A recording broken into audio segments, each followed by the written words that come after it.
This is my first TBR of the year and I'm so excited to just like get my channel going. But I've decided to just pick like 6 of them that I want to read. Well, like, there are 10, but 4 of them are kind of secret. So first, I've been reading a book for a while now, just because I'm reading it slowly and taking notes, and I'm taking my time with it because it's non-fiction and it's called Anarchism and the Black Revolution. It has a ton of information and details about different events throughout history.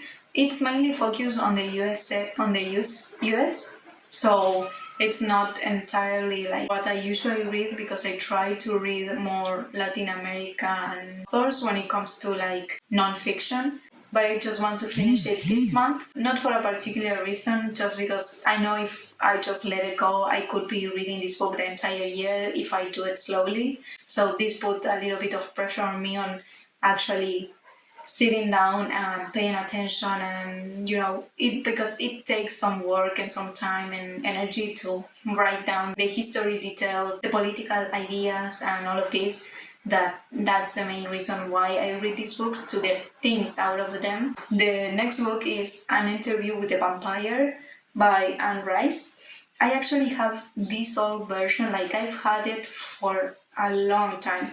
I don't think I even bought this, like I think someone gifted it to me. The only reason why I want to read this book now is because I saw there is a series or a movie, I don't know, of it coming out on Netflix. It has the vampire, it seems to be in a loving men relationship. So that's the only reason why I'm reading this. I know it's written by a woman, but I've had these books for such a long time, and I know that if I don't read it before watching the movie or the series, I don't know what it is, I will never do it. So at least I'm going to give it a try and see. I don't know anything about what this book is about. I know it's an interview with a vampire and that it is queer. Then there is another book that I also have the physical form, but I didn't feel like looking through the entire mess that is my book collection. It's The School for Good and Evil. This book I actually bought a long time ago too, so it's time for me to sit down and read it. And there is also a series on Netflix or a movie. My motivation comes from Netflix. That just tells you that if there is a movie or a series accompanying a book, I'm most likely to read that. It's the same situation with this one. I just know that there is a school for good kids and bad kids, and there is 2 best friends. The good friend goes to the evil school and the evil friend goes to the good school. My sister kind of spoiled me a little bit of the series because she was watching it. And it seemed to be a queer relationship, but I think it's too much to hope for. Then we have Can't Let Her Go, and it's actually a review copy I got from NetGalley, and it's a friends to lovers romance.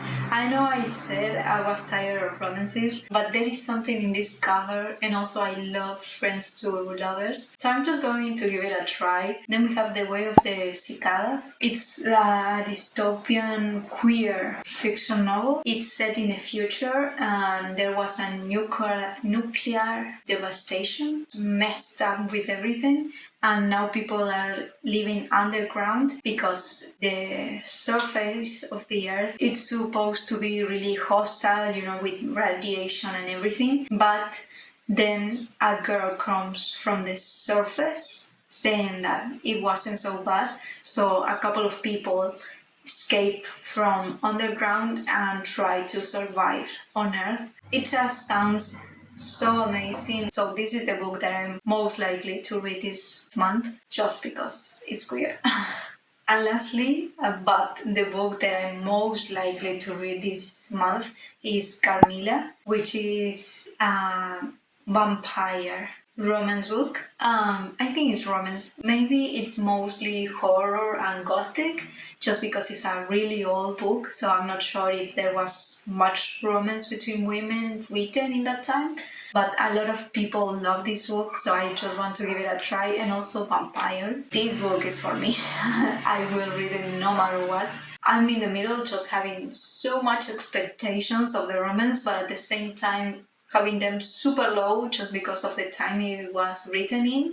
So we'll see like it's a really good sapphic story or it's more like mysterious, horror, gory. Those are the 6 books I'm officially going to be reading this month. Like I said, there are other ones, but that is going to be a secret. And so by the end of the month, I should be able to say I read 10 books. Let me know which books are you planning on reading this month, or which one are you reading right now and what are your thoughts on it. Subscribe to my channel if you like this video and give this video a thumbs up if you like it, and I'll see you in my next video.